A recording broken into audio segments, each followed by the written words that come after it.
नमस्कार दोस्तों, स्वागत है आपका भारत भ्रमण विद पीके में। कहते हैं ना दोस्तों, भारत को अगर सच में समझना है तो सिर्फ इसके शहरों को नहीं बल्कि इसकी मिट्टी, मंदिरों, पहाड़ों, गुफाओं और इतिहास को महसूस करना पड़ता है। और आज की हमारी यात्रा भी कुछ ऐसी ही होने वाली है। एक ऐसी यात्रा जहां हमें मिलेंगे महादेव के 12 ज्योतिर्लिंगों में से एक श्री घृष्णेश्वर ज्योतिर्लिंग, हजारों साल पुराने इतिहास को अपने अंदर समेटे हुए एलोरा के केव्स, भक्ति और वीरता से जुड़ा हुआ भद्र मारुति मंदिर, पहाड़ों को काट कर बनाई गई औरंगाबाद केव्स, इतिहास का गवाह दौलताबाद फोर्ट और आखिर में मुगल कालीन वास्तुकला की खूबसूरत मिसाल बीबी का मकबरा। यानी हमारी यह 2 दिन की यात्रा सिर्फ घूमने फिरने की यात्रा नहीं है। यह यात्रा है आस्था की, इतिहास की, वास्तुकला की और उस भारत को महसूस करने की जिसे हमने किताबों में पढ़ा है। तो दोस्तों, आज हम पहुंच चुके हैं संभाजी नगर, जिसे आप पुराने नाम औरंगाबाद से भी जानते हैं। और इसी शहर से शुरू होने वाली है हमारी महाराष्ट्र भ्रमण की एक बेहद खास यात्रा। तो वीडियो को अंत तक जरूर देखिएगा, क्योंकि इस यात्रा में हर पड़ाव पर आपको कुछ नया देखने और जानने को मिलेगा। तो चलिए दोस्तों, महादेव की धरती घृष्णेश्वर से शुरू करते हैं हमारी यह अद्भुत यात्रा। हर हर महादेव।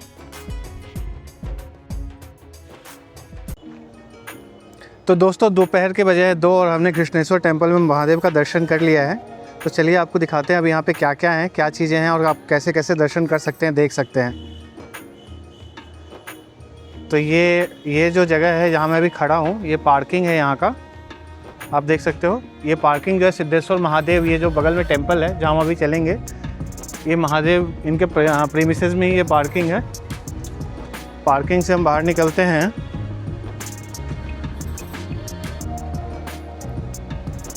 पार्किंग से बाहर निकल के अंदर जाने का रास्ता है इधर।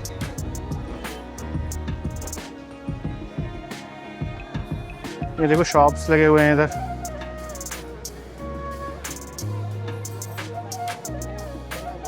ये अंदर टेंपल में जाने का रास्ता है। रोड के दोनों साइड से इधर शॉप्स भी हैं, दुकानें हैं जहाँ चीज़ें खरीद सकते हो कुछ भी।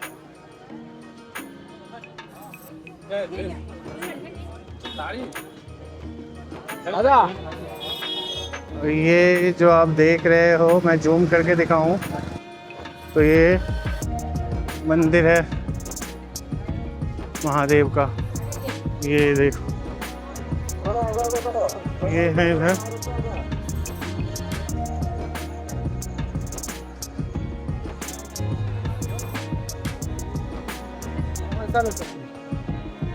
ये इधर प्रसाद की दुकान है।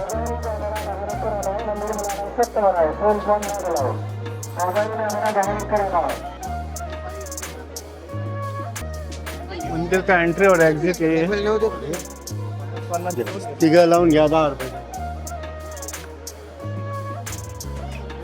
भगवान शिव के 12 ज्योतिर्लिंगों में घृष्णेश्वर ज्योतिर्लिंग का विशेष स्थान है।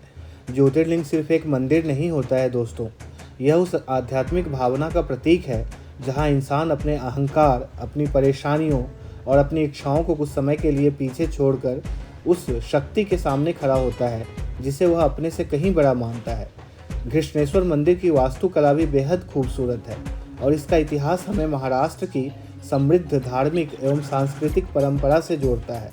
यहाँ आकर एक बात मन में जरूर आती है, इंसान कितना भी बड़ा क्यों न हो जाए, अंत में उसे सुकून उसी जगह मिलता है जहाँ उसका मन झुकना सीखता है। दोस्तों, अब हम एलोरा की पार्किंग से निकल रहे हैं जहाँ हमने अपनी गाड़ी पार्क कर दी है। अब हम घृष्णेश्वर ज्योतिर्लिंग के दर्शन करने के बाद एलोरा केव्स पहुँच गए हैं।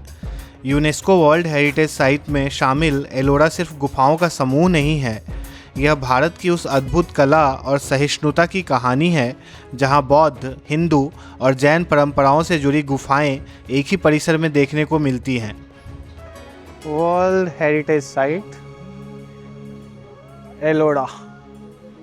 अभी अपन यहाँ पर है केव नंबर 16 के पास। ओके। यहाँ से जाएंगे गाड़ी से केव नंबर 30 से लेके 34। यहाँ पर पहले 5 जगहों पर 5 केव्स देखने मिलेंगे, जैन केव। ठीक है। उसके बाद में केव नंबर 29 पर शिवा पार्वती मैरिज, यहाँ पर मैं वाटरफॉल देखने मिलता है यहाँ पर।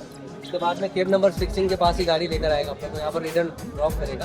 ओके। यहाँ से होते हुए जाएंगे अपन बुद्धिस्ट पार्क की तरफ। यहाँ से पैदल 300 मीटर के दूरी पर अपने को बुद्धिस्ट पार्क करते हुए जाना है, उधर गाड़ी जाता नहीं है। ठीक है। बाद में आपको ये देखने के बाद में केव नंबर 16 लास्ट में रहेगा, यहाँ पर फिनिशिंग करते हैं, यहाँ पर फिनिश करते हैं। ठीक है, ठीक है। गाड़ी आएगी, अभी गाड़ी मिलेगी, गाड़ी आएगी तो मैं आपको एवरी केव्स के पास लेकर जाता हूँ। क्या नाम है भैया आपका? मेरा नाम मोहसिन है, हम 15 साल से काम करते हैं। ओके, हमने भैया को यहाँ गाइड कराया है एलोरा केव में, ये हमें पूरा घुमाएंगे अभी। लेकर जाऊंगा ओके। केव्स में इनसाइड जाने से पहले पूरा केव्स के बारे में पूरा समझाऊंगा। सिर्फ आपको एक केव्स के अंदर जाकर एक राउंड मारकर जाकर देख कर आना।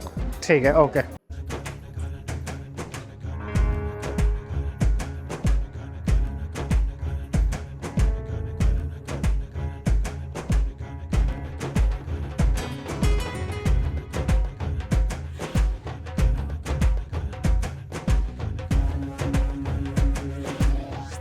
ये है गुफा नंबर 32, जिसे इंद्र सभा के नाम से जाना जाता है। लगभग 9वीं शताब्दी में राष्ट्रकूट काल के दौरान चट्टान को काटकर बनाई गई यह गुफा अपनी अद्भुत वास्तुकला के लिए प्रसिद्ध है। तो सोचिए दोस्तों, सैकड़ों साल पहले जब आज जैसी आधुनिक मशीनें नहीं थी, तब कलाकारों ने पहाड़ों को काटकर ऐसी संरचनाएं तैयार की जिन्हें देखकर आज भी दुनिया आश्चर्यचकित होती है। और एलोरा का सबसे प्रसिद्ध आकर्षण है कैलाशा टेम्पल। एक विशाल चट्टान को ऊपर से नीचे की ओर काटकर तैयार किया गया यह मंदिर भारतीय शिल्पकला की असाधारण उपलब्धियों में गिना जाता है। यह जगह हमें बहुत बड़ी सीख देती है। समय बदलता है, साम्राज्य बदलते हैं, राजा बदलते हैं, लेकिन इंसान की रचनात्मकता अगर सच्ची हो तो उसका काम सदियों तक जिंदा रहता है। आज हम इसी इतिहास को अपनी आंखों से देख रहे हैं।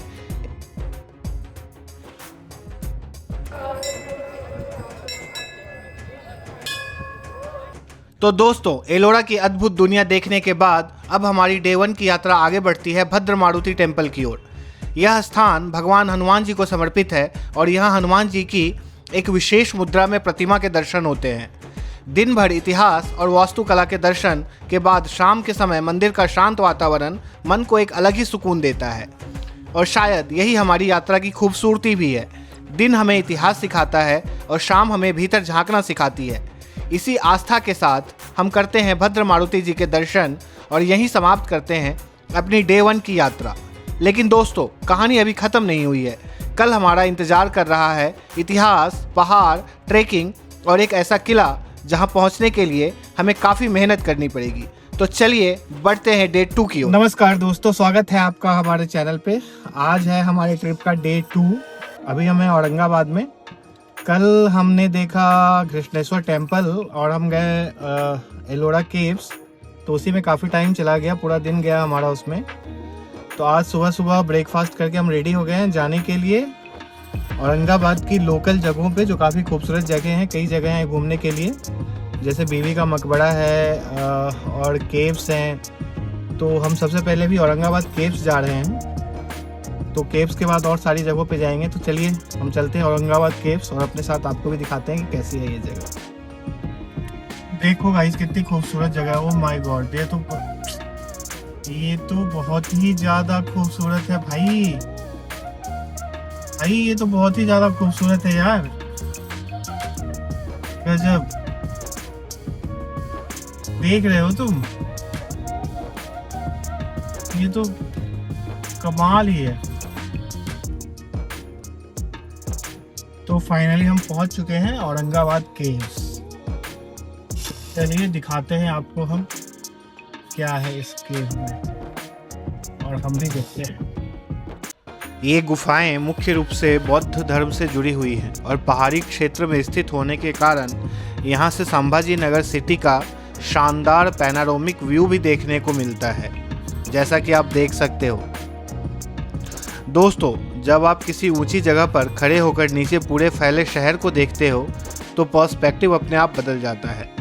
नीचे से जो शहर बहुत बड़ा और व्यस्त दिखाई देता है, वही ऊपर से देखने पर कितना छोटा लगता है। और शायद ज़िंदगी भी कुछ ऐसी ही है। जब हम अपनी समस्याओं के बहुत करीब होते हैं तो वे बहुत बड़ी दिखाई देती हैं, लेकिन जब हम थोड़ा पीछे हटकर उन्हें देखते हैं तो समझ आता है कि शायद समस्या उतनी बड़ी थी ही नहीं जितनी हमने अपने मन में बना ली थी। औरंगाबाद केव्स सिर्फ इतिहास देखने की जगह नहीं है, यह पर्सपेक्टिव बदलने की जगह भी है।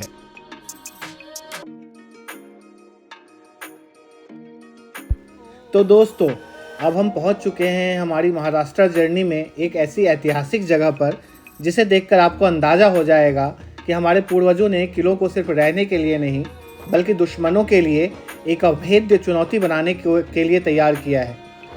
हमारा अगला पड़ाव है दौलताबाद फोर्ट, जिसे इतिहास में कभी देवगिरी के नाम से भी जाना जाता था। दूर से देखने पर ही इसकी विशाल पहाड़ी और उस पर बना किला अपनी कहानी सुनाना शुरू कर देता है।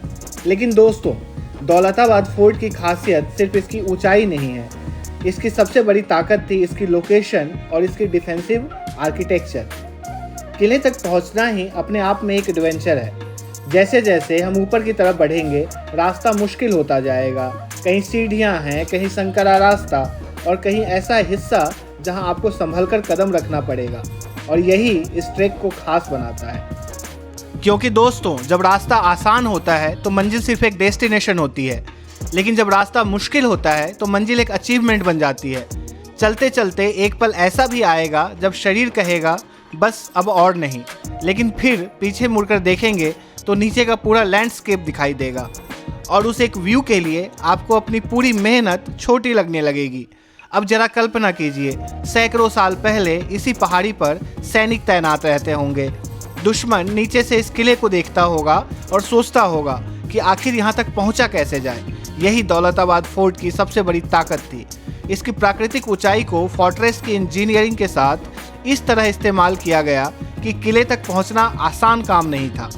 और जैसे जैसे हम किले के ऊपरी हिस्से की ओर बढ़ेंगे, हमें इस आर्किटेक्चर की प्लानिंग और बेहतर समझ में आने लगेगी। लेकिन दोस्तों, दौलताबाद सिर्फ पत्थरों और दीवारों का किला नहीं है। इसने इतिहास के कई उतार चढ़ाव देखे हैं। कभी इसका नाम देवगिरी था, फिर समय बदला, राजा बदले, सल्तनतें बदली और इस किले ने भी इतिहास के कई महत्वपूर्ण दौर देखे।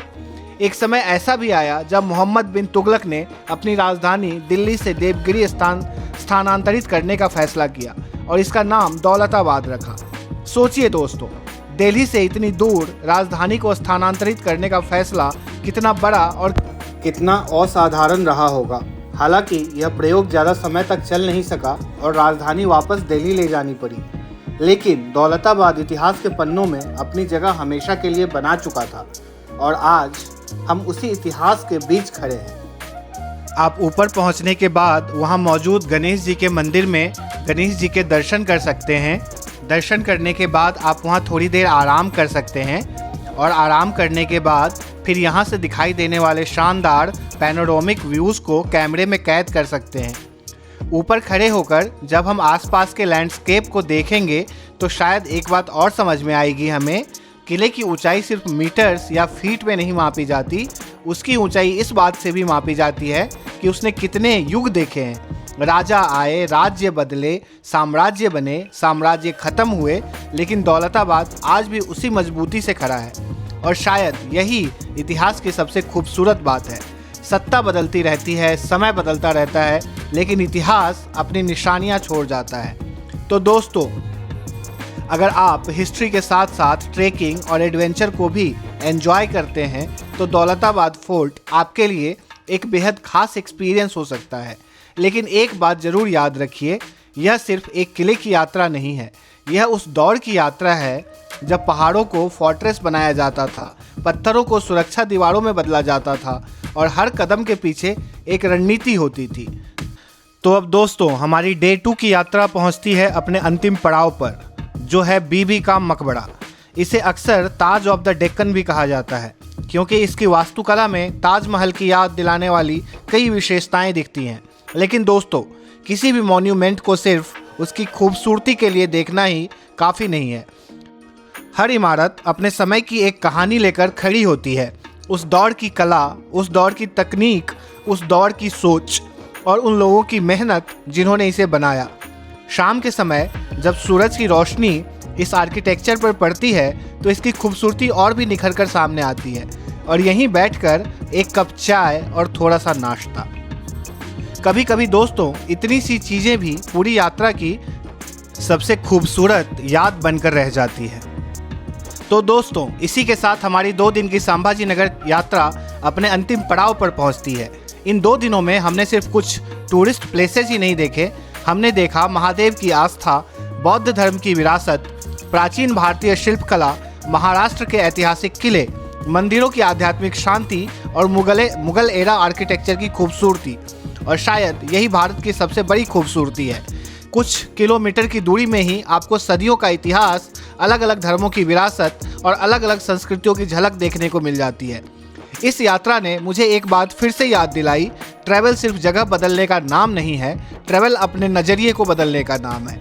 जब हम घर से निकलते हैं तो हम सिर्फ रास्ते नहीं देखते, हम खुद को भी थोड़ा और समझने लगते हैं। तो दोस्तों, अगर आपको हमारी यह संभाजी नगर, घृष्णेश्वर, एलोरा, दौलताबाद यात्रा पसंद आई हो तो वीडियो को लाइक ज़रूर कीजिए, अपने दोस्तों और परिवार के साथ शेयर कीजिए, और अगर आप हमारे साथ भारत की ऐसी ही खूबसूरत, ऐतिहासिक और आध्यात्मिक यात्राओं पर चलना चाहते हैं तो भारत भ्रमण विद पीके को सब्सक्राइब करना बिल्कुल मत भूलिए। मिलते हैं अगली यात्रा में एक नई जगह, एक नई कहानी और कुछ नए अनुभवों के साथ। तब तक के लिए हर हर महादेव, जय महाराष्ट्र, और घूमते रहिए और भारत को जानते रहिए। भारत भ्रमण विद पीके, क्योंकि भारत सिर्फ देखने की नहीं, महसूस करने की जगह है।